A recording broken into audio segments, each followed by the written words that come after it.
हरे कृष्णा, राधे राधे। तो फ्रेंड्स, आज करेंगे हम हरतालिका तीज की पूजा किस प्रकार घर में हम सरल विधि से कर सकते हैं। तो देखिए, सबसे पहले हमें एक लकड़ी की चौकी लेनी है और उसके ऊपर हमें बिछाना है लाल रंग का कपड़ा। फिर उसके ऊपर हम थोड़े से ये पुष्प डाल के भोले बाबा माँ गौरा को स्थान देंगे। माँ पार्वती जो है आज के दिन सुहाग बांटती हैं, तो उसके लिए सबसे पहले हम कलश की स्थापना करेंगे। हमें चाहिए थोड़े से चावल यानी अक्षत। तो हम इस तरह से अक्षत यहाँ बिछाएंगे और हम इस पे बनाएंगे असजल कमल। तो इस तरह से हम आपने सीधी सीधी इस तरह से रेखाएं आपने खींच लेनी है। 4 कलश ले लिया है। कलश आपने पित्तल का या मिट्टी का ही लेना है और इसमें आपने थोड़ा सा गंगा जल मिलाना है और इसमें डालेंगे हम 5 चीजें। हल्दी की गांठ लेनी है, वो आपने इसमें डालनी है। थोड़े से अक्षत, सुपारी, कोई सा भी कॉइन आपने डालना है और एक डालना है आपने पुष्प। शोका के पत्ते, आम के पत्ते मिल जाए सबसे बढ़िया, नहीं तो शोका के पत्ते लेने हैं और इस तरह से उसको तिलक कर देना है और उसमें हम इस तरह से हम कलश में उसको लगाएंगे। तो आप 7, 11, 21 जितने भी पत्ते आपको अवेलेबल हो जाए उतने पत्ते लगा के आपने इस तरह से कलश को तैयार करना है। इसके ऊपर हम करेंगे दीपक की स्थापना। आप चाहें तो इस तरह से नारियल भी लगा सकते हैं। जब नारियल आप रखें तो आपको ध्यान देना है कि इसका मुख जो आपकी तरफ हो, लेकिन इस पे ज्यादातर जो है दीपक की ही स्थापना की जाती है। तो इस तरह दीपक आपने 2 बाती का लेना है।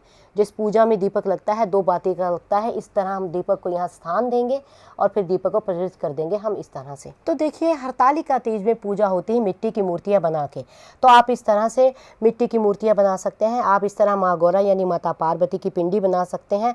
आप भोले बाबा का शिवलिंग और गणेश जी की मूर्ति भी बना सकते हैं, क्योंकि हरतालिका तीज पे सुहागिनें पूजा करती है अपने पति की लंबी आयु के लिए और कंवारी कन्या करती है अच्छे पति को पाने की प्राप्ति के लिए। तो जो देखिए, अब हम पूजा करेंगे। सबसे पहले हम जल चढ़ाएंगे। जल चढ़ाते थोड़ा सा ध्यान दे, थोड़ा थोड़ा ही चढ़ाएंगे, क्योंकि मिट्टी की मूर्तियां हैं, खंडित जल्दी हो जाती हैं। तो इसलिए आपने थोड़ा हल्का हल्का जल चढ़ाना है। दूध चढ़ाना है। इस तरह से हल्का हल्का हम दूध चढ़ाएंगे। उसके बाद हम वस्त्र रूपी जो कलावा सबको भेंट देंगे। आप चाहें तो माता को चुंदरी भी उड़ा सकते हैं, वो आपकी इच्छा के ऊपर निर्भर करता है। फिर उसके बाद जो हम पूजा करेंगे, तो सबसे पहले हम भोले बाबा को बेल पत्तर चढ़ाएंगे। बेल पत्तर चढ़ाते वक्त आपने इस बात का विशेष ध्यान रखना है, जो चिकनी साइड बेल पत्तर की होती है वो भोले बाबा के इस तरह से रखनी है।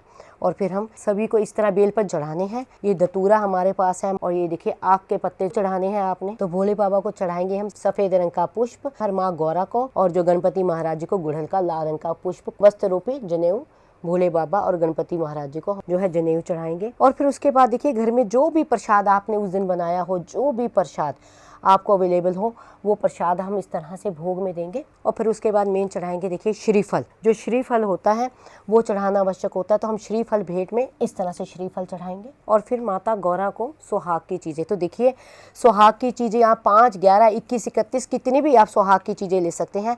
तो अब माता का, क्योंकि इस दिन होता है माता का श्रृंगार, तो हम माता को इस तरह से थोड़ा सा श्रृंगार यहाँ चढ़ाएंगे। और माता का श्रृंगार कर सके तो आप देखिए मेहंदी इत्यादि जो है आप लगाएं। जो भी सामान हमने चढ़ाया है उस सामान से, जिस तरह से कोई भी सामान है आप इस तरह से लें।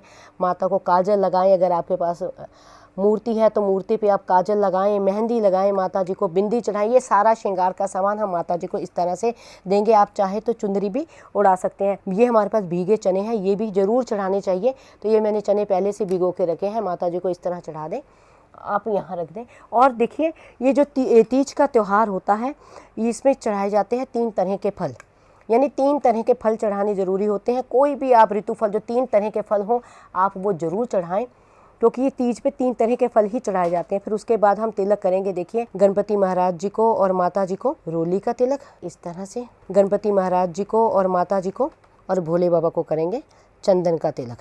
और ये जो त्योहार होता है मेन होता है माता पार्वती को सिंदूर का, यानी जो माता पार्वती होती हैं आज के दिन जो सुहाग बांटती हैं, तो इसलिए आपने सिंदूर लेना है और सिंदूर थोड़ा सा ज़्यादा मात्रा में लेना है और इसको अच्छी तरह से माता जी की मांग में भरना है, यानी 3 बार।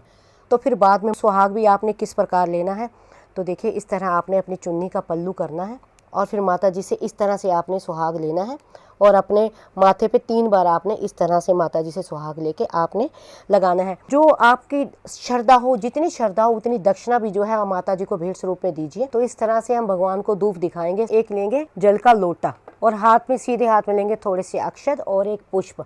फिर जो हरतालिका तीज की कथा है हम उसका पाठ करेंगे, हरतालिका तीज की कथा को पढ़ेंगे और कथा पढ़ने के बाद जो हम पुष्प है वो माता जी के चरणों में चढ़ा देंगे और जो ये अक्षत है ये हम जल में छोड़ देंगे। तो व्रत करने वाले तो ये प्रसाद खाएंगे नहीं, ये प्रसाद आपने अगले दिन खाना है जब व्रत का आप पालन करेंगे, और बाकी का प्रसाद अब अपने घर परिवार सब में आप बाद में बांट सकते हैं। और जो ये दक्षिणा है किसी भी ब्राह्मण को आप दे सकते हैं या किसी भी अपने बड़े बुजुर्ग को भी आप दे सकते हैं। अब हम करेंगे कपूर से आरती। सबसे पहले भगवान गणेश जी की हम आरती करेंगे, फिर उसके बाद भोले बाबा की हम आरती करेंगे, फिर माँ पार्वती की आरती करेंगे। हाथ जोड़ के भगवान से प्रार्थना करेंगे कि अगर हमारी पूजा में रही गई कोई कमियां हो, गलतियां हो, उसको क्षमा करें, हमारी सभी मनोकामनाओं को पूरी करें। तो आई होप आपको पता लग गया होगा कि हरतालिका तीज की पूजा हमें किस प्रकार करनी है। वीडियो को लाइक शेयर सब्सक्राइब करना ना भूलें।